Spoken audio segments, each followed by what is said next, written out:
What's going on, guys? Welcome back to Clash of Clubs. This is episode 78.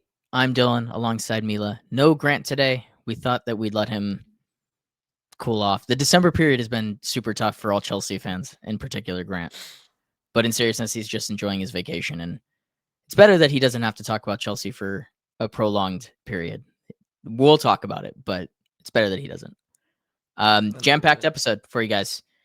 We got United beating Newcastle in a match. It was a match on Boxing Day. It was the only match on Boxing Day, which is super woke. We'll then go over to Manchester City as they beat 2-1, or they beat Nottingham Forest 2-1 because of Ryan Cherki. We'll get into that. We'll then switch gears to that Chelsea match where they lost 2-1 to Ollie Watkins and Aston Villa in the second half.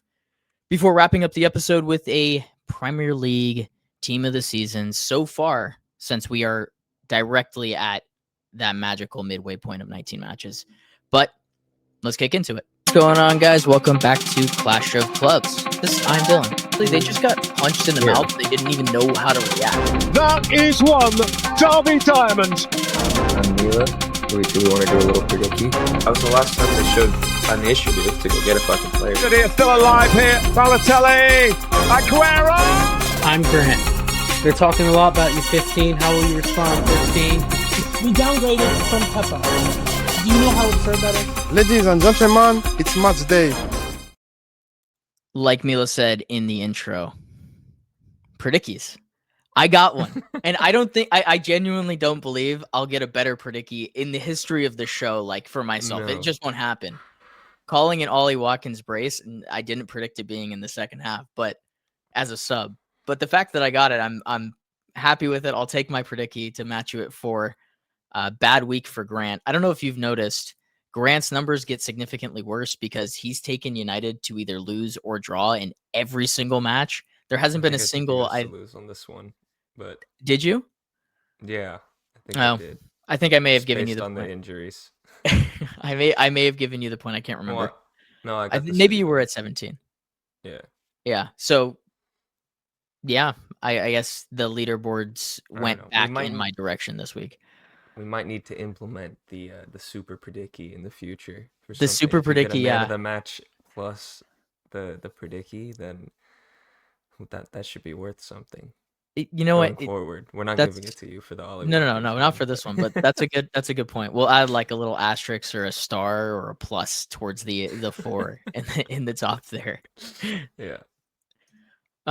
Plug. Thank you guys for coming along with us on this ride. This will be the last episode before the new year. So happy new year and welcome to 2026. Happy to be doing this for now a second year going.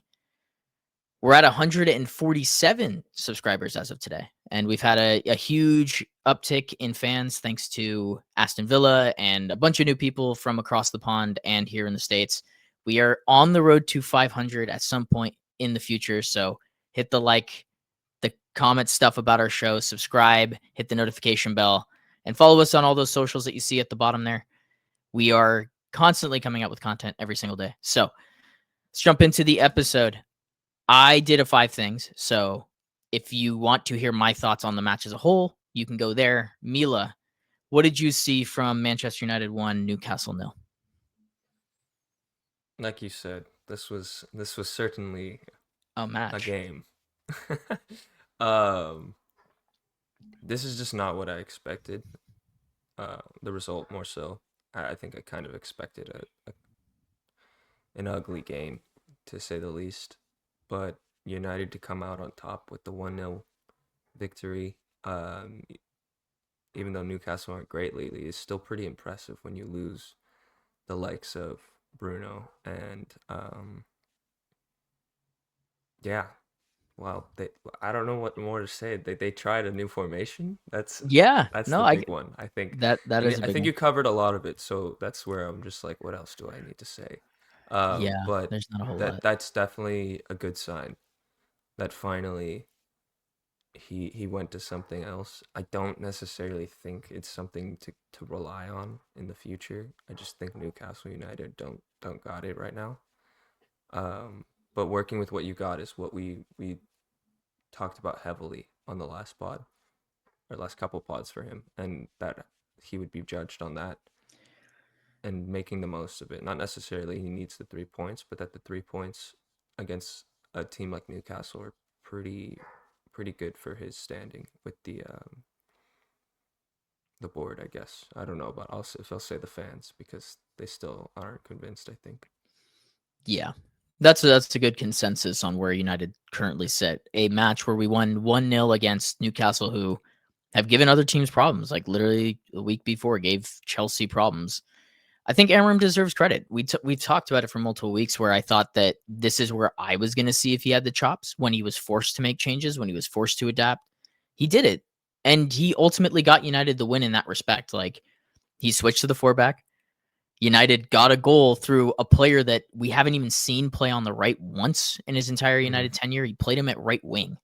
And it's a beautiful goal for Patrick Dorgu, but you got to give him credit where credit's due. And then I think he's gotten a lot of slack recently about not playing the youth. I mean, the fucker played the youth. If there's any standing with that, and we'll switch gears to the main topic of the United video that we're going to have here, which is the youth save Amorim. Yeah. Aiden Heaven, Patrick Dorgu, Fletcher Fredrickson all came in today or on Boxing Day and saved Amorim's skin. He literally went to a back line of Fredrickson, Yoro, and Heaven for like 7 minutes when he needed to get a clean sheet and 3 points. Because if United had dropped 3 points during that portion, he would have gotten just destroyed. So I think that you've been pretty consistent, especially with the Manu stuff about him playing the youth and him trying to protect the youth. But what did you see from him in this one that was different? Well, at this point, I think he played Fletcher in the last game too, but it doesn't seem to be an anti-youth thing to me. Like if we're just talking about young players, Yoro's been reluctant for minutes, but he's gotten minutes in this team before. Heaven's been pretty relied on from a young age. He just came from the academy last year and already got a lot of minutes. But then you see like Fletcher and Fredrickson come in, and to me, it's not that he is anti-academy players. It's that the people, the players that the people tout up and big up online are not necessarily the players that he sees fit to make a jump into the system. Because it's clear that he has other people that he can rely on that weren't being talked about. No one talked about Fletcher. No one's been whining about Fletcher to play. At least from what in the outside in. I don't know if United fans have, but I haven't been seeing anything about him. And he's come in, he's done a pretty good job, with the minutes he's had, and the manager seems to trust him. So it's clearly not that he doesn't trust the youth, but more so that these specific profiles and players that people think should be getting minutes are not the players that he thinks should be getting the minutes. Yeah, I mean, look, I'm all for playing the youth and the youth being a product of Manchester United. It's always been there, but I don't think that you should put the youth players in a spot where they're going to fail. And United clearly have better players. Like if United were fully healthy and had all their players, like let's be honest, those youth players that are there, barring Heaven, probably don't play, and they shouldn't play. They shouldn't be asked to play. If you guys were picking up like solid wins every game, they probably get the garbage time stuff at the end. Yeah, but that still builds little understanding of the league, gets you up to speed. But like you don't have that luxury right now. So these guys, when you need a young player to step in, they need to be ready to play. And I get that they've built up a lot for some of these other players, but if the manager doesn't see it, he doesn't see it. Yeah, I think I'll switch over from Amorim because I've said my piece on where I think he is as a manager, and particularly with the youth stuff. But to big up the players that came in, like Heaven, who we talked about, I think in terms of like the stock player at the beginning of the year, it was Dorgu and Heaven for Manchester United, and I think we saw Heaven potentially taking the left center back spot in that back three, and we were all kind of on the idea that this kid could start. And for an 18-year-old to be the starting center back at Manchester United, and even if De Ligt and Maguire come back, I don't necessarily think that they should play over him. I don't know if they've earned that right since being out. It's kind of crazy. You've been big on Heaven. What do you see from him in particular that's maybe making the leap for him to be an actual starting center back in the league? Yeah, I'm not gonna act like I've been watching Aiden Heaven for a long time, like you said. Um, he's young, he's super young. But I did get a chance to see him live in person. And I thought he was fantastic. He just seemed to have an understanding of the game, and he had defensive attributes that you need at this level. And for such a young kid to have that, I just think he does have a good future ahead of him as long as he gets the minutes. Um, and granted, it's been tough with this United team to find a consistent run of form on paper, I guess. But he doesn't look lost out there. And like you've been saying, if he can compete for those minutes with the likes of De Ligt and Maguire, then I think he's on the right track at 18, 19 years old. I think he's really got a good future ahead of him as long as you guys play the cards right. Yeah, that's the right way of framing it. Is if you play your cards right, you've got something there. I also don't think it's a coincidence that Martinez starts a match, has the armband, and Casemiro's ahead of him, and United keep a clean sheet for the first time in fucking forever. Like, having experienced good defenders next to you will help you ultimately be a better defender. I think the age of the squad was a little older, not by choice, Especially but aggressive defenders like true. Martinez. I feel like that boosts not the morale, but just invigorates your other defenders to also go in aggressively because it's lead by example with him in a way. No, yeah, that South American flair, like every good team's kind of got one of those guys that can give you a fucking kick in the calf if you need it, Like, except for maybe City. Maybe City don't have I'm that. trying to think. You guys used to. You guys It's used to have Holland. Ederson, and that's It's Holland. yeah. Maybe Holland is your It's just South different. American. You just no. It's I don't even know. That's a good. It's Bernardo. Let's say. Yeah. It's He's not South somebody. American, but he's got the He's vibe. close enough. He's close enough. The Patrick Dorgu was really good in this one. I think for me, he was the man of the match. I talked about in my 5 things. I think that in the modern footballing Premier League, like that's an asset and a player that we talked about it. I said it jokingly, but we have Antoine Semenyo at home. Like to a certain extent, yes. Like not obviously he's not Antoine Semenyo. I'm not saying that, but the idea of what he is as a profile as a rough and tough, forward-thinking, fast, athletic, forward-thinking player that can do the dirty work on defense. Like you brought up the Semenyo stats in your video on him, and people should go check that out. But one of the big things was just his pressing and his ability to work forward to back or back to forward and pick up the ball and drive. And I thought in this game in particular, especially at the right wing spot before the Ruben Amorim sub back to his 3-back was important because Lewis Hall was more subdued in the first half compared to that second half where he kind of ran rampant and he was their best player on the day. But Dorgu kind of put him in check and made him a left back instead of him being just this like freak everywhere. Yeah. I mean, that profile is just huge, especially for teams that want the wingbacks to get forward a bit more.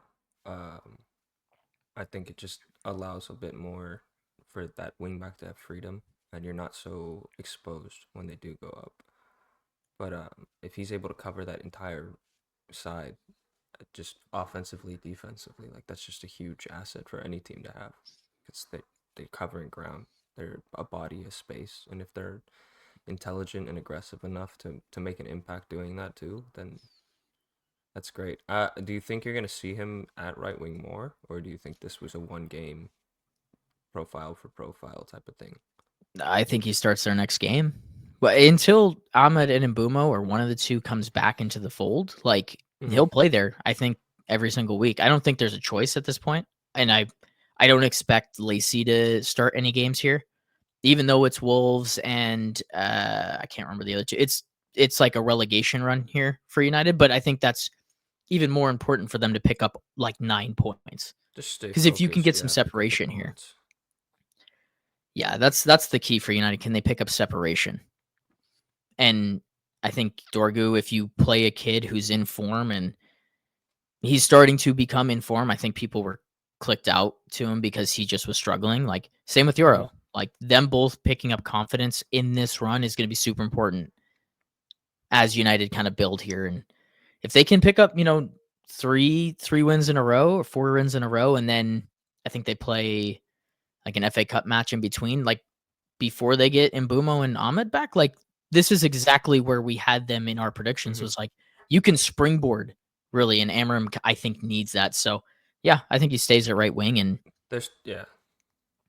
I think there's definitely opportunity going forward for them to pick up the points, but I do think it should be more focused on just picking up good performances. Yeah.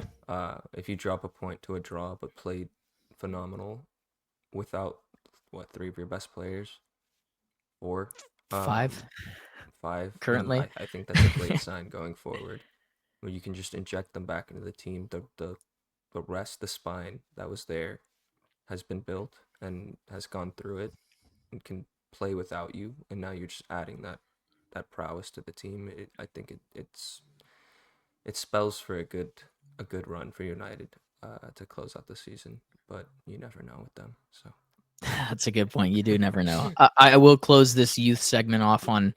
I hope that the Kobe Mainoo injury is just a small injury, and that within the next 2 games here he comes back, because look, this is the exact opportunity that Aiden Heaven has gotten, Patrick Dorgu has gotten, and Kobe Mainoo should be able to come in here and just play minutes and start games. I mean, yeah.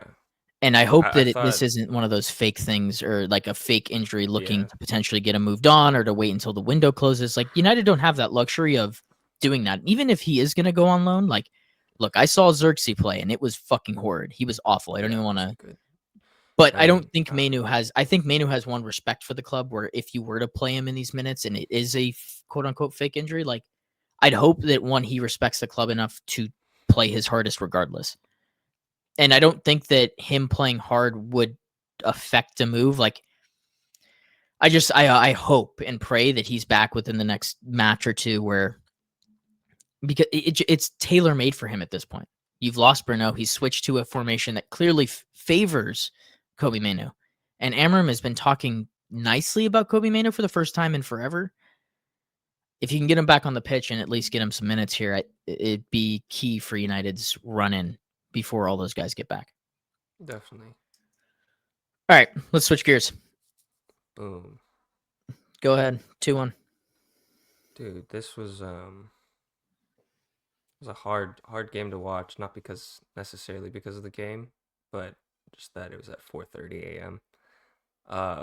Yeah, those games suck. So I will be watching it back to get a better look at it, but from what I saw, it was just kind of what I expected. Playing against Deitch, he always has this. He tries to shut out Pep, or at least make it hard for him. So right, he did exactly that. But they did have chances also, and I think our defense did well to stop those chances. I think Reinders and Cherki are my main talking points from this game, though. The past 2-3 games, they've been really good. Just making chances for the rest of the team, and also taking their own chances now. Yeah, if just another game for City. Honestly, this wasn't anything that was super convincing win. Obviously, a bit of a late winner. But getting the job done like winners do, and scoring our own goals, unlike a certain title the favorite. team out of you guys. Yeah. This is Manchester City are definitely back, and this was a vintage City performance in the sense of you guys dominated possession, created a ton of chances. Look at me, look at the fucking shots. It's ridiculous. Maybe a little wasteful, but ultimately got over the line because you were the better team. It wasn't like you guys were the worst team and you squeaked by. Like Forest knew what Forest were doing. It was a Dyche special, and then you guys got over the line. But you're right. The 2 people that we have to talk about are Reinders and Cherki, because they're coming into form. So I'm going to pose this question to you. Do you think Ryan Cherki is the best right winger in the world? We can dumb it down to just Premier League if you'd like. Is he the best right winger in the Prem? I don't think I'd say Right right wing. cam, right Right. forward, He's right-sided creator. forward. He's the best creator in the Prem. In terms of he creates both with passes and his dribbling, and he has an eye for goal. It's like a mini KDB with street baller tech, which is terrifying. Yeah. He's leveled, or no, he's surpassed KDB's season, his final season with us. Obviously, KDB was injured and old, but this is his first season. He was injured for about 2 months, and he's top of the assists. He's starting to put the goals together. He's humiliating people, and then like having fun out there on the pitch. Like he's just a pure entertainer. I do think, yeah, I think he's the best creator in the, I don't know about in the world, maybe in the world. He could Honestly, I be. don't really know He could be. better. I think we need a larger sample size for sure. That's fair. But from what I've seen in the consistent minutes, the consecutive starts that he's been getting, I haven't felt this way about a player in a very long time. I yeah. There's not many players that make me feel like this on a weekly basis. Obviously, everyone has their moments. We watch top teams Yeah. week in, week out, so there's gonna be moments. But this guy has it week in, week out, 90 minutes every game, and the mistakes that we talked about earlier in the season are disappearing, Mm-hmm. and now he's pulling off insane stuff with a high success rate. Pep has something to work with here, and I think it's, I don't know, it has a lot of implications too, because Pep's just not going to walk away from this. No, he shouldn't. So we can say that for another day, but I think he's going to be here longer than people thought because he's stumbled upon another worldy talent. I don't think he's there yet necessarily, but he's so young and he has the potential to be one of the best. Yeah. Yeah, I think he's the most informed player potentially in world football. Definitely in the Prem. There's not a player that's playing as consistently great as he is right now. And a lot of the stuff that I'm going to talk about with Cole Palmer a little bit later could be applied to Ryan Cherki, where he's getting these one-on-one opportunities, and eventually those one-on-one opportunities will turn into double teams, right? Like teams are not going to let him just do this all season. Not that he can't get around it. I'm not saying that, but him opening up this level of his game where he's, what was that assist number? Isn't it like he's averaging like an assist every like 80 minutes, 80 minutes, which is like the best ever in the Prem? Yeah. Yeah, it's ludicrous. It's absurd. And yeah, that's a ludicrous stat. Like that's how good this guy is, a true maverick in every sense of the word. I'm curious to see where that goes. Oh, sorry. No, Where go it ahead. goes. I think it kind of goes into what I was gonna say and what you were asking about is they missed so many opportunities already. Yeah, yeah. Like I've watched him dribble 3 guys and chip it up into the 6 for Holland on a plate, and that connection wasn't quite there yet. Mm-hmm. I think if that happens now, that's totally going in the back of the net. It's getting like plastered in the back of the net. Yeah, everyone should be terrified. I saw someone saying that it's not necessarily that City's defense has improved massively in the past couple of weeks, but more so that people fear the offense again. Yeah. So in terms of that, it's free flowing. Talked about this plenty. I think I've said free flowing more times in my life this week than I've ever said it in my life. But that, and then also just the overall vibes, the celebration after the Cherki goal. Mm-hmm. You see how much it meant to like everyone on the pitch. You see Donnarumma fucking skipping around by the goal line. Yeah, that was cute. And then like all the other guys just screaming their asses off. We didn't have this level of commitment to the badge, to the team, to the other players, and then like to the cause of winning last year that we did this year. And I think I've harped on this a lot, but that's the scariest thing about these teams is that when they are hungry and they want to win, It's very hard to beat them. I'm not saying Arsenal can't or any another team. My Villa can't squeeze in there, but it's going to be tough until the last game because of the mentality that this team has right now. Yeah. Ryan Cherki and Reinders both allow Pep and you guys to be great with possession, and that wasn't the case earlier on in the season. Was you guys were almost forced to be transitional, right? You were forced to do Holland and behind, and like we saw you guys for the first time ever park the bus and go transitional against Arsenal. I can almost guarantee you in this next matchup you will not do that. It won't even be remotely similar in No, any sense of the word. I do think if that game was at the Etihad, it would have been a different story. I think a lot of it was that we were at the Emirates. Yeah, but I and we feel like just want to take that points early off. portion of the season, you guys were way more transitional than I've ever Of seen under course, Pep. yes. And yeah, you're right though. Reinders did and Cherki have unlocked that. Just us being able to play quick. I don't know if it's possession. We're still not really possessing teams that much, but it's more so that we are less waste. Like we're building up shorter passes. Yeah. But they're able to keep up with the tempo now and turn it over less. Because that was their main issue early in the season is the tempo, I think. They would turn over the ball when we did try to play it quick on the ground. So then we, like you were saying, we adapted to go play long to Holland and knockoffs. And I don't think I really touched on this at all in the Semenyo video, but we are just gonna have so many options because now we can do that again. We just boot it long, and now Semenyo's an extra option. You can't just double up on Holland running because off Semenyo's Holland. gonna win that header.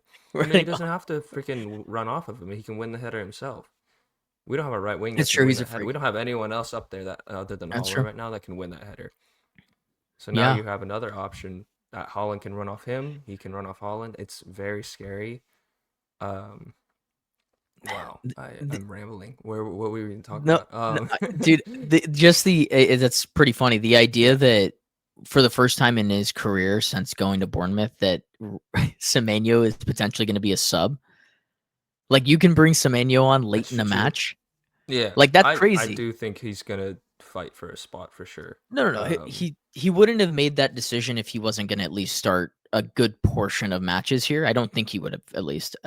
He doesn't seem like that player to me. But the idea that he will come off the bench in matches is like just a ridiculous idea. It's so crazy. I'm so happy.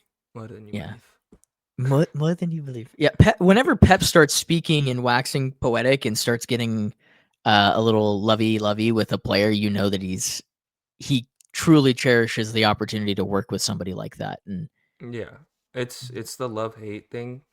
Yeah, I think is the best because that's if he's openly talking about how he dislikes some of your qualities while praising you. Like that's just you tend to be one of his favorites. He does that with Bernardo. He does that with Foden. Those are all guys that he's kind of molded throughout their careers. Cherki's gonna be the next one. Hopefully. It definitely feels like it. Yeah, a $30 million star. Fucking stupid. Yeah. Good. Take it. Yeah. So I want to switch the gears from good teams to bad teams. These, I mean, look. We'll talk a little more about Villa. We had the whole video with Craig from We Are Soccer talking about Villa and if they are good, and then we had the preview. So if you want to see good conversations from a Villa fan, like go do that. We'll lightly touch on Emery in the next section, but I want to definitely focus more on Chelsea in this segment. We'll start with Villa because these stats they're a little ridiculous. They did not play in the first half. The fact that they had 8 shots on goal. 11 shots in general. We did talk about this though. I think you touched on it. And it's like a boxer. It is like a boxer. It up until the end of the game. And I think that's the perfect way to put it. Like this is how they operate now. I think we'll go into that more. Let's just jump straight to it. I have to ask the question. Can you go back real quick because I do need to point out some stuff. 14 shots for Chelsea, 3 shots on target. Yeah, this is what happens when you buy stonks. When you stonks, and you want them, and you want the profits right away. That's not how it works, bruv. So you can wait for them to be 100 million in 5-6 years, but do not expect them to convert. These guys had plenty of chances. 14 shots is enough to say that 3 of them being on target is absurd. Like you were saying, Villa didn't make it easy, but come on. No, And I've seen Palmer getting a little pissy, so that's always fun. Yeah. No, look, with the stats as glaring as they are in this match in particular, you should never lose a match like this. You should but like what's more alarming is how dominant Chelsea were in the first half of the match, and this has been all season, compared to the drop-off. Because even if the drop-off was 50% as bad as it was in this match, like Chelsea still should have comfortably won this match. But their drop-offs in the second half of matches, and I will talk about it with Maresca a little bit. It's the one thing that concerns me the most about this Chelsea side. But it also comes down to inexperience. So there's a couple of ways that you can look at this Chelsea side. They're a walking science experiment at all times. At all times. Let's start with Emery and Aston Villa first, because we have a bunch of new Aston Villa fans, and I'm catering to you guys here. So, to be this close to a title and to have 11 straight wins doesn't happen by accident, but also to outperform their XG as high as they are comes down to the manager for me. I don't think I genuinely, Forest wasn't like this last year. They overexceeded, but it was different. Like this level of winning with the talent on hand and the lack of money spent, like Forest spent money. It wasn't like they didn't spend money. Like Forest are working with just what they got. Yeah. Kudos to Emery. I think he's really good. And I think he's proven that with Villa for a while now. They've kind of taken 2 steps forward, 1 step back, in a lot of these last couple seasons, I think, where it looks like they're going to be a lot better the next year, and it's just a bit less than expectation. But hey, they just put together 11 games in a row, 11 wins in a row, and we talked about it with Craig, but that they're having a crazy roller coaster season, because how do you go from not being able to score a goal in the first 5 games to 11 games winning in a row? Like you're saying, outperforming XG, which means they're just willing some of these into the back of the net, which, like I said with City and the mentality and the vibe, they also seem to have that. You see the camaraderie that they have after the games, before the games, during the games. They have something special over there right now, and if things go their way, they're certainly going to have a chance. I talked about it with Craig, but on the pod, but we played them in the last game. They've made history for us. I would not be surprised if it went the other way, in some wild fashion. So they definitely have something to look forward to with this defense, just keeping goals out. They're outperforming that XG also, aren't they? They should be significantly. To put a cap on what Villa are, they should be expected points wise. I think they're 3 points ahead of where Wolves should be. Yeah, I know the points, but like the goals, bad. I think it's like 7 goals less than they should have. I will find that. Where is it? I don't know. They're competing. I think the most important thing is that they're beating the big teams. It's not like they're just compiling wins against the relegation feeders. It's City, not United. Siri turned on. Their XG is they've conceded 19. They should have conceded 25. Yeah, so 6 goals. Ridiculous. But like I was saying, they beat Chelsea, they beat Arsenal, United, Liverpool. Have they beaten all the big 6? Well, they did. You guys, is this the second time you played them? No, that's first. I think. Yeah. Okay. So they've beaten everybody. They didn't beat you guys. Yeah, they did. They beat us 2-1. We played better than them, but they beat Villa. I'm very sorry, bro. No. With that. Siri threw me off. You're good. You're good. No, I think they've beaten yeah, you're right. Yes, they have beaten all the top teams. That's crazy. That's crazy. Yeah. No Big Six side has done that. No Mm-mm. other Big Six side has done that. No, and I don't think if they can continue that, that's what's going to propel them to the top for this Yeah. season. Um, it's not a free 3 points going to Villa ever, No. but especially right now in the form they're in, it's looking great for them. If they can get a couple lucky fixtures going their way from the other teams, I think this big one obviously is the next game at the Emirates. Yeah. That'll tell us a lot. Emery, do something. Look, even if they don't win that match, like the run that they're going on is unprecedented. And you're right. Like there is the power of friendship and belief. This team has it to the max right now. Like when you can put Sancho on in a match and win, and he looks good, like you get the power of friendship badge to the max. And honestly, like his substitution of Ollie Watkins in this one, the fact that he didn't start him, that's a big call in a big match. And then to bring him on, noticing that he had the upper hand on Maresca, like he just outcoached him. Plain and simple in that second half. I think a big talking point about that too should be Ollie Watkins' response to that. True. He came out after the game and praised Emery for that. He said he didn't start me, and he's just a genius. He chose to put me in, and it worked. He talked about how the formation kind of changed, or at least the tactics changed a little bit when he did that.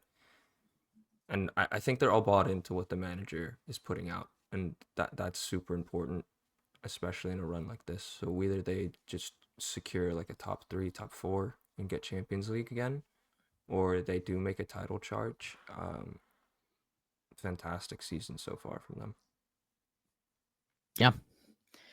All right, now we get to play fun with Chelsea. We don't get to just chat you and me about Chelsea very often. So we'll start with the other manager. I hope I spelled his name right. I just did this on the fly. Does that look right? Yes. Cool. Well, I have question marks with Maresca. And look, if you want to hear us ramble and Grant ramble and Mila ramble and myself ramble about just their science experiment of a project, we talked about it for 4 straight episodes. So I don't want to do this in this one. We're not going to talk anything related to their lack of depth or the guys that they've got in their squad. Fuck. But I do want to ask the questions of Maresca because look, they have dropped points, I think, more than any other team from leading positions. And as much as we can say it's down to the players, like that also comes down to the manager, the tactics, and the guys on the field. Right? To a certain extent, it does. And it's not like their depth is any worse than like other teams. You know what I mean? Like they're still talented guys. Is Gittins not a talented player? He is. Is Estevao not a talented player? He is. Garnacho, Neto, these are They all. don't put the ball in the back of the net. They had 14 shots. Yeah, but they had good chances to put the game away and they didn't. I think that's the main issue. To me, like, and I mean, I guess Maresca's not putting on players that are gonna go do that is the question mark for me. But again, I know we don't want to talk about depth, but hey, they did know this that to it's not themselves. like There's no killers on the team. You have a bunch of killers in the making. Like that's the main issue. I don't know. I just thought that I still in this match thought he got out coached. Like I thought Emery in the second half. Definitely. I mean, I think just like the way they played, but he should have anticipated that. They only play one style. Come back and strike. Yeah, that's the main. Yeah. I think tactically you can definitely talk about that. Yeah, they do the thing that City and Arsenal do where they try to compress you really deep, right? And then they constantly work the ball from side to side. But like you said, because they don't have the talent, I don't know if that's the best utilization of the current squad.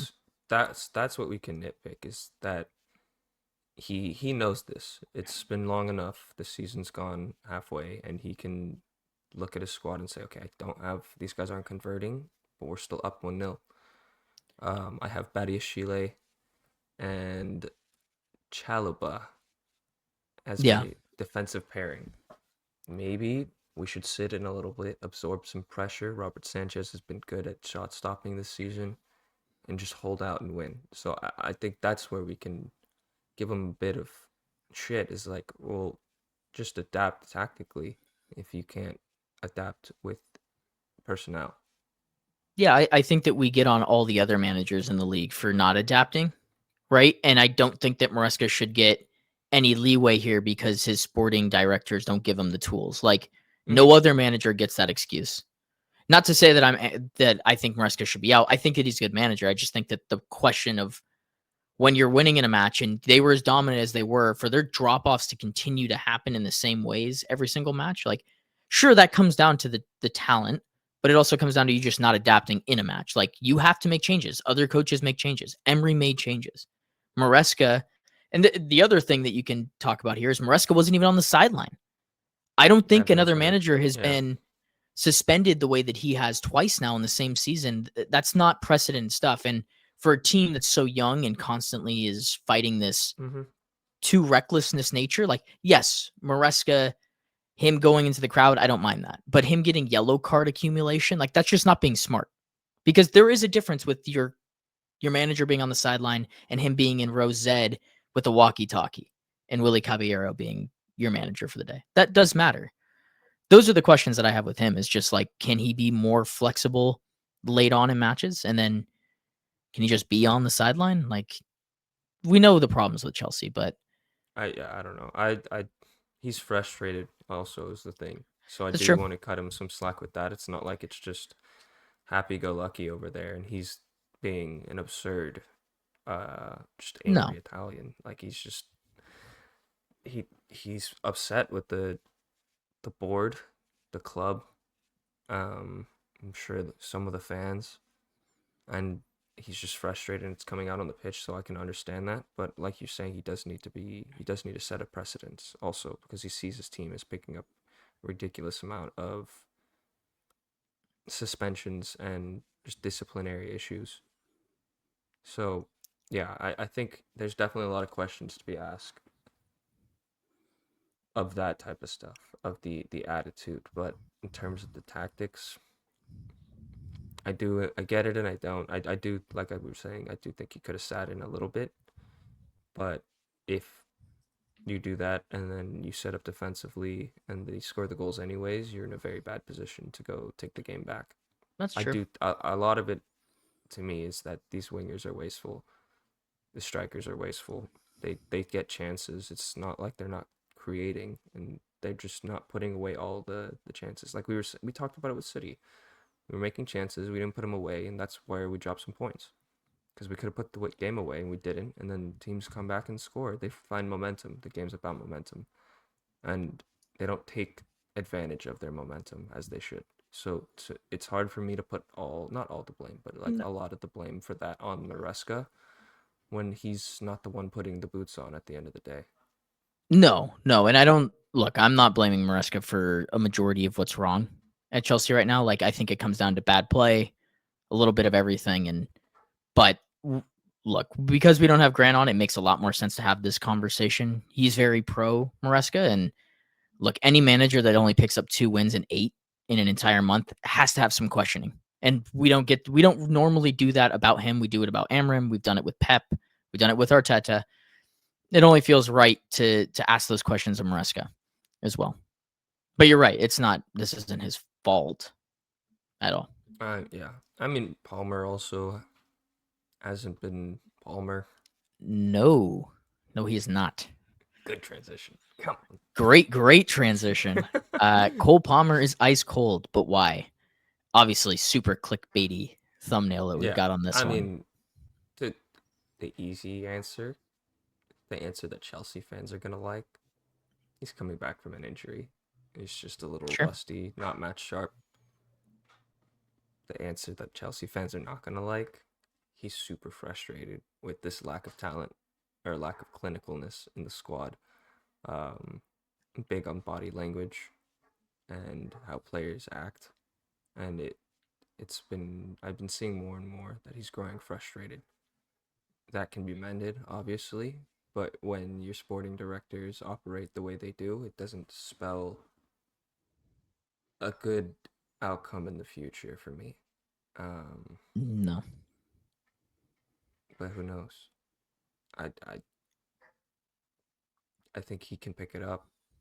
But if the mentality and the vibes are low at Chelsea after this run of form in December, and he doesn't get out of his rut like Foden didn't get out of his rut last season, it doesn't look good for him or the club. No. But for me, the eye test isn't lying either. Like, he's not playing well. Mhm. Like, this isn't the same Cole Palmer. Very similar to Foden last year, where you're watching him and you're just like, this isn't it. Like, his actions aren't coming off. I wrote down some stats because, and I know that he hasn't played a lot of minutes, and that obviously attributes to some of this, but he's expected assist numbers are at 0.3. That's on pace with Mark Guiu, who's played just under the same amount of minutes as him. Yeah. Which, like, he's supposed to be the primary creator in the team, and I know that necessarily passing isn't like his strong suit, but chance creation in 24-25 was 2.51, in 25-26 per 90 it's 1.02. Like, that's a significant drop off in what he is doing on the ball. And yes, the guys that he's playing to aren't necessarily the best, but they are getting in good spots, like, if that makes sense. Garnacho and Neto do get in right spots, and so those numbers shouldn't necessarily change that heavily. But if it goes back to what we're talking about and they're not converting, then The chance creation that- numbers shouldn't change like that, though. oh, I Like, see what they you're are saying. still getting Chances still shots created. off. Yes. Okay. I Yeah, see. and he's just not. That stuff's not working for me, and I don't know if. And we've talked about this so many times about where he's best utilized. I don't see it in the center. I just don't. And he drifts out to the right anyways. And we're seeing it with Cherki, right? Like, put him in one-on-one isolation spots where he can go be great. That makes a lot more sense to me. And we've talked about it so much. Like, I've talked about this idea of Cole Palmer just playing off the right or off the left. It doesn't matter to me. Him centrally, like, he's not a good athlete. And so when you play him against good athletes in the center of the park, where he's going to naturally drift out wide to try to create chances for himself, one, you're creating holes in a team that now is currently struggling with some depth issues. And then where's that putting Neto? That's putting Neto in the middle. And is Neto good in the middle? Not really. So I think that they just need to not play one of the wingers. Don't play Garnacho. Don't play Neto. And move your best player who is proven off the right that he is a very, very good player off the right to the right. Or just play Esteval. Choose your poison. Like, they've got options. I just think that they need to move things around to get him ticking again. If that makes sense. It does make sense, but then again, it goes back to what's being whispered into his ear by the board and by his bosses. Are they saying, "Hey, he needs to play in the center so we can make money off these wingers that we stockpiled"? Could be. I don't know. It's a strange situation because we've talked about it plenty. They're going for titles, but they also want to make money off the transfer market. We've never seen that work. But I mean, it'll work if you also make some big signings like they did in the past with the Enzo, with the Caicedo, and then get those other guys to make back that expense. But that's not what they're doing anymore. They're pure profit right now. Not pure profit, but they're purely focused on profit. It seems, and not so much as getting better in the team. They're just a and more expensive looking Brighton. That's what they are. And I don't think that's why Palmer went there.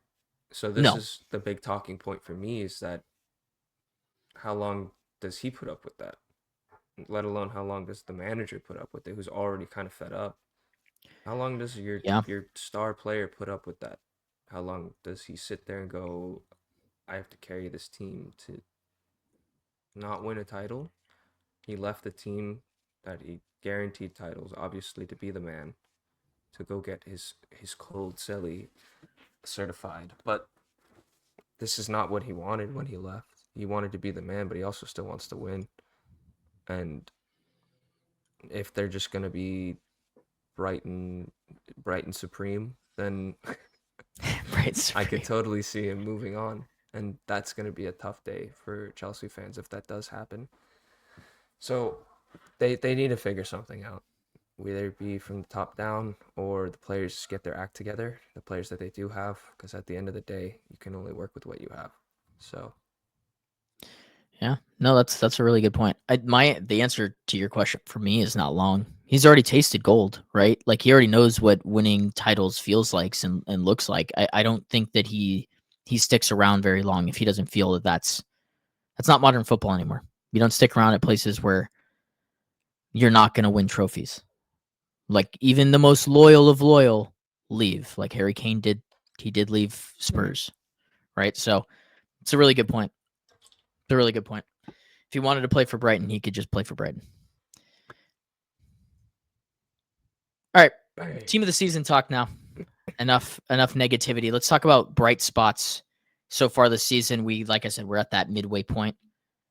19 games after this. This will be done recorded. It'll be 20, I believe, but we're at the midway point. So here are our Premier League team of the season so far. This is Grant's. Since he's not here, I put it up for him. He's got Raya, James, Saliba, Diaz, Cucurella, Elliot Anderson, Moises Caicedo, Bruno Fernandes, Morgan Rogers, Ekatike, and Holland. The only one that I had a real question mark was Ekatike. I don't think he's been the consistent player. I Yeah. know Anderson's been really good, but I do think. Can you put him on a team that's battling relegation? Like, can you put a guy? No, I wasn't He even did that necessarily. It's just that he's playing good to the point where it's like, yes, he's getting the attention of teams as a backup. Like all the teams that are gonna buy him, mainly the ones that are at the top of the list, like Arsenal, City, not United having him as a backup, obviously, United but need Arsenal, him, so. City, and like Liverpool looking at him, even Chelsea, like he wouldn't be a nailed on starter every week, I No. think. And for me, that's like that clearly means that they don't value him as the best player in that position on their squads. So how can he be the best player in that position this season for so far? Is the way I That's a good looked at point. it. Yeah, no, for the reason that I didn't have him is I think that Bruno Fernandes last year was in a very similar spot where you're playing for a team that's close to relegation. You are clearly the best player on your team. Your numbers look great because you're their best player. Like the cream rises to the top to a certain extent. And I know that's why Bruno was voided on a lot of other people's team of the season. So for the same principle, that's why I didn't put Elliot Anderson in mine. But yeah. Do you want to go? You want to go first and say yours, or you want me to go first? Sure, you can go first. Okay. Boom.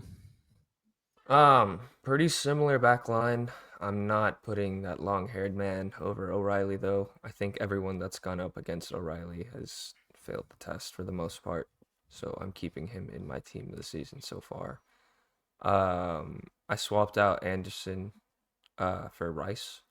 I think as much as I dislike Arsenal, his impact can't really be understated. He's a very good footballer, tech and just ability on the pitch, but also what he does as like the pseudo captain for them. Gained a lot of respect for him in that aspect. The rest of the squad celebrating these own goals, and he looks annoyed in the background, like this isn't satisfactory for him. Which is I don't know. It's respectable for me when a lot of what I see from that football club is quite the opposite. So respect to him and his tech, but I threw him in there. Caicedo, obviously, pivotal to the Chelsea team. Without him, they look like a whole different team. Um, so yeah, I think Tielemans a bit understated. His impact to the Villa squad, he just kind of dominates the midfield with the rest of them, but he's been their most consistent guy in that midfield in terms of just holding it up, physical, can keep the ball, and he's just really risen to the top in the past season and a half, 2 seasons. So I threw in there Cherki. We talked about it plenty on this one. He's leading assist man. I mean, I guess maybe Grant left him off because he hasn't played enough games, but I think the impact that he's had with less games is more indicative of his talent and what he can do. And then okay, I had Doku and Mbuemo in this spot before, and then I had to take them both out because Rogers is just pulling a rabbit out the hat half the time and is kind of a major reason where Villa's at where they're at right now. He didn't start the season great either. So for him to do this and have this impact for the team that's pushing for a title run out of nowhere almost is super impressive. So I had to throw him in there. I do think Embuemo deserved to be in this also. He's had a real impact since joining United, and I think it's only going to get better. And then Holland. Self-explanatory. Robot. Yeah, he's all right. 19 goals. Oh man. Yeah, I have a couple of changes from yours, but relatively similar. Relatively. Let me put mine up. Yeah, so the back line, Raya's been the best keeper. That save that he made this weekend was like one of the best saves I think I've ever seen in my life, and it saved them every week. It's Yeah, he does annoying, do that but- every week. No, it's He totally does it, fair. Like every fucking week. he, Which is he's why just I even didn't want to put their fucking defenders into my back line. That's actually going to be a main point of why I don't have as many Arsenal players just as a whole. Like the reason that I excluded Rice from this combined 11 or this team of the season was because Well, you had to throw Fernandez in there also. well, yes, because I'm I did. a glory hunting I don't have to do that. bastard. But look, Reece James has been one of the best players in the league so far this season. That game against Arsenal really sticks out. Gabriel, I put him over Saliba just because when I look at Arsenal and their run of form, like Saliba's been in the squad here, got back to health, but like Gabriel is really the guy that makes them tick. When we talk about that South American bastard, like it's Gabriel at this point for me. Gavardiol and O'Reilly were like a pairing to me because City's defense became very good once they both became that kind of unison thing. Like I know we talk about Núñez a lot, but Gavardiol, like City really struggled defensively, and then Gavardiol came back in as a center back when he was playing left back for most of the year. And that's why I put him in, is I just think that the defense as a whole has become more solidified because of how good Gavardiol is. I think defensively he offers so much that it just helps shore it up. And I think that like Donnarumma has a big impact on this also. Like Diaz just looks like a whole different player now with Donnarumma. That's so true. And he's got that fire back. I know I talk about it a lot, but he's just so happy to play defense. Like, what more can you ask for out of your center back / captain? You can't. No. He also did that sexy photo shoot thing. Yes. In between. Gavardiol, though, I think the only thing that kind of prevented me from putting him and Diaz on here was that he gives up the ball. That's a good point. Not a lot, but just like semi-frequently, and it's not like it's pretty detrimental to the game when he does give it up. Like, it kind of like fucking heart goes in my stomach. Like I don't know. I had to leave him out because of that. But you're right. He has been really good, and O'Reilly is Yeah, both of those center back pairings, the Arsenal one and the City one, like you could pick any combination of them, and I understand why they're in your team of the season. Like if it was Diaz instead of Guardiola or Saliba instead of Gabriel or whatever combination. Like those are the four best center backs currently on the planet. I would have loved to put De Ligt in here if I could, but he just stopped playing soccer at a certain point this season, and I haven't seen him since. Early on in the season, I would have loved to have put him on here, but I can't. Moving up the pitch, though, Caicedo in the 6, I think he's the best 6 in the world. So I'm not going to not include him. And because of that, this is where I had the Rice conversation in my head, was like, I wanted to put Rice in here. I originally had him where Bruno was, and I had Bruno where Rodgers was, but Bruno's played the 8, and he's got the second most goal contributions in the league. Like, you can't understate his importance. Like, he missed a couple penalties early on, and United could probably be in a better spot, but you clearly can tell, like, this side doesn't tick as well when Bruno's not playing. And I think that the amount of stress and pressure that's been on him as a whole, like, he's just exceeded my expectations, and he continues to do that. So that's why I put him in here. Cherki and Rodgers are very similar to me, where, like you said, they either didn't play or they weren't very good to start the season. But the run of form that they are on, and for Rodgers, it's been like 11 games. I had to have someone from Villa in here, and he's their best player. So it's very similar to Bruno, where I'm like, yeah, that's the guy, the go-to guy. Cherki is the best creator in the league, like you said, off that right position. I'll make the argument for Bruno any day of the week if I want to. But genuinely changed the way that we look at Manchester City this season, and I don't think that can be understated. It's very funny that I put the entire soon to potentially be Manchester City front three in here. Semenyo started off the season as like the most informed player, like barring Holland, and he had he has 9 goals. Yeah, he's still in great form. I think like the Bournemouth form as a squad has dropped off significantly Since he but stopped playing as well.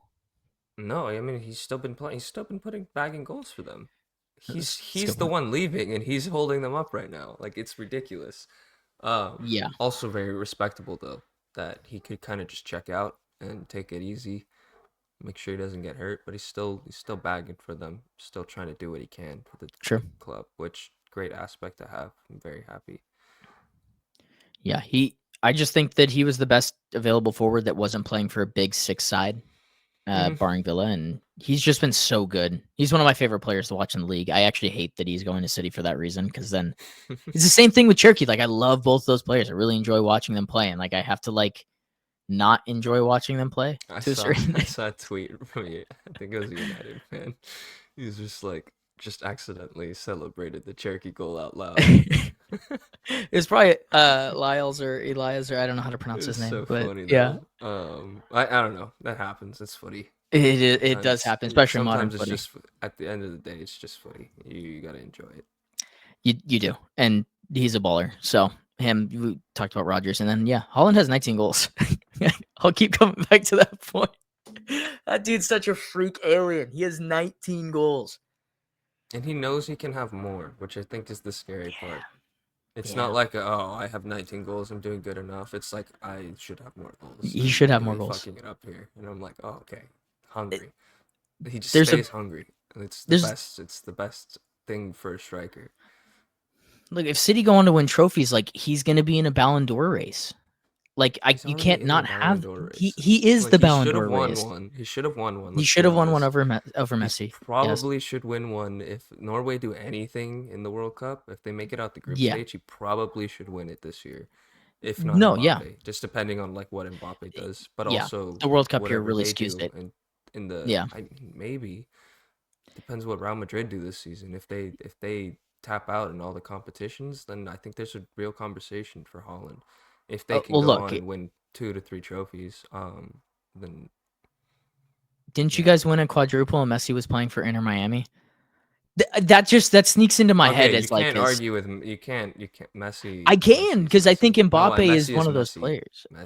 But I just feel like Mbappe is up there in terms of not saying that he's on the same level as Messi, but look at what Lila did. Well, he got gypped. So did Holland. Like they both got gypped, but look who it was both times. Like I love Messi, but it's not a coincidence. At the end of the day, he has a little bit more swing. He's got some pull. Of the name. Whereas like if you're putting up Mbappe Holland, then I think there's a lot more discussion to be had.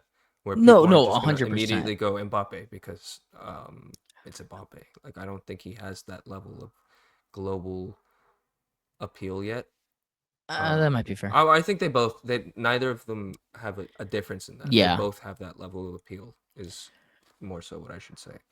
The French bias is such a bitch, like in that award, that I think if they were to win a World Cup, this is a crazy hypothetical where you're projecting, like I'm predicting France to potentially win a World Cup. Like if they were to win it, I just feel like that French bias just pulls some crazy weight, and then he'll win it regardless. Look, for me, those are the 2 best players on planet Earth in terms of just the talent and what they are producing currently. But that doesn't mean that like right now, if I had to pick one, I'm picking Holland because I think that City are better teams, and he's been the better player of the 2. And that's why he's on my team this season. He's very good. I think the only person that I didn't cover that I was thinking about putting in was Nunes over Reece. I was gonna leave Reece out because I felt like I seen him more at the DM than the right back, but I did double check and he's played more games at right back. So I kept him at the right back, but I do think Nunes has been ridiculous all season. This has been the toughest year for picking a right back. I feel like in years past there was only like one option. Like one real option, and then we hate one of them, so you just pick the other one.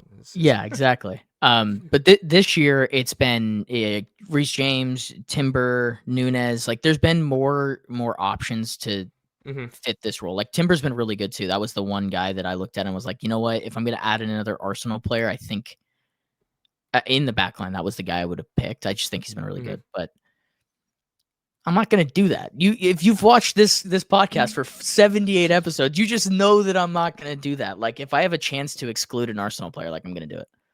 Do it. But yeah, that's the episode. Is there anything else you want to hit? Are we doing a preview? No, we do need to do predickies. That's a good point. Let's do predickies. United play Wolves. Again? Yeah. Or is this the first time? Okay. Again. At Old Trafford? Yes. Or at the Molineux? Yes. Oh. At Old Trafford. Wolves just played a good game Clean against sheets. Liverpool. Let's relax. I'm going to go 2-0 United. Damn it, you took mine. We are on pace together to be... We're both at 4, so I can also take a 2-0 here as well. Do we want to start doing man of the matches for that? Yeah, we can bring him back. Okay. Cunha. I don't even know who's going to play for you guys. I'm assuming Cunha is going to play. Dang. You want to say Ugarte. I can feel it. No, I mean, I honestly don't think he had a terrible game last No, it wasn't game. bad. I thought it was a lot of good alright. and a lot of bad. Like winning the ball, he looked really aggressive and quick to the ball, but then he fucking tried too much. He was trying to do too much with possession. Yeah. Trying to play swerving through balls. I'm like, relax, bro. Just play it 6 yards to the left. Just give it to Martinez. Like, stop fucking around. It was ridiculous. But no, damn, man. I'm gonna go Lamens. Nice. Yeah. Clean sheet and the goalkeeper to get your man of the match. Fair. Okay. So that's that game done. Chelsea are actually before that game. I didn't even realize that. Chelsea versus Bournemouth. 3-1 Chelsea. Yeah, they have to bounce back at some point, right? Yeah. And Bournemouth are awful. They're awful, dude. Like they're really bad. I'll go 2-1 Chelsea. I think that they get back over on the winning side of things. They're at home too. Like they should pick up 3 points here. Things will get really dangerous in terms of conversations if they don't win and pick up 3 points. Definitely. I'll go with Cole Palmer since we had the whole video essentially saying why Cole Palmer wasn't good. I'm gonna go with Cole Palmer being my man of the match. Oh my god, dude.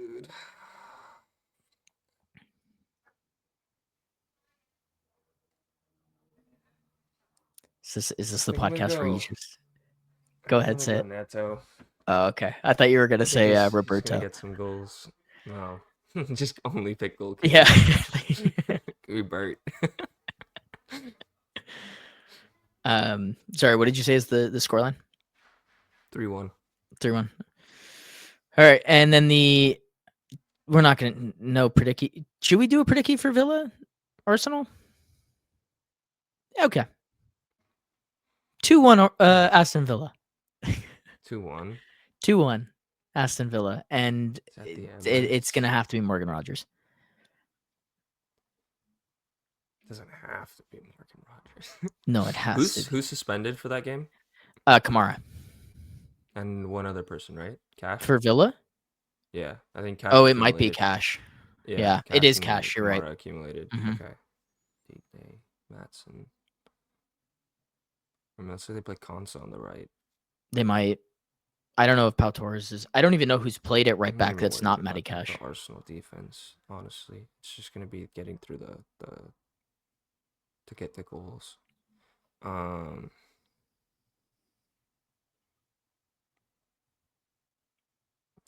I think I'll also. I don't also want to go 2-1. I'll go 1-0 Villa. Nice clean sheet. No own goals for Arsenal in this one. Ollie Watkins scores on his boyhood club. Hell yeah. Boyhood fandom club. Hell yeah. Since he didn't do it last season, he's got to do it this season. Yeah. And then the last game is City versus Sunderland. And it's at the Stadium of Light. Ooh, spooky. I did already predict Foden to score in a group chat, so I'll go with him for my man of the match. It's just so tough. If he plays off the left, it's useless. It's just nothing's gonna happen if he plays off the left. Yeah, Foden 2-0. I don't know if Ballard's going to be out again. I think that him missing is just like it's a big drop off in terms of what they can do. Like if he misses, they can't do the 5-back that they like to go to in big games, which I think just makes them a way worse side. When they play in the 4-back against teams in the big 6, it just doesn't work. And I'm going to go with that assumption that he misses again, or that he's not at full fitness. And I'm going to go 3-1 City. Yeah, if there's no Ballard, then Holland's going to go freak mode on him. Have they even conceded that many goals at home? I don't know, but it feels like the opportunity. Fair enough. It feels like the opportunity for Holland to do it. Yeah, and then we can get Grant's before he sees ours. Yep. Mm-hmm. We'll ask him for him right now. Predickies for me. Yeah. Cool. Well, I think that wraps up episode 78, doesn't it? Hell yeah. No Grant. We still went an hour and 10 minutes because we're like that. Of course. All right. Well, from myself and Mila, no Grant, but that's okay because he'll be back for the next one. Have a very, very happy new year. We'll see you guys in 2026. 2 words for him. Different gravy. Glorious goal! Wreathed in red. We're really seeing the most extraordinary finish here. On this day of days, has he delivered? Just magnificent! Potentially life-changing! That's football. Minute you let it under your skin, then you begin to make it better.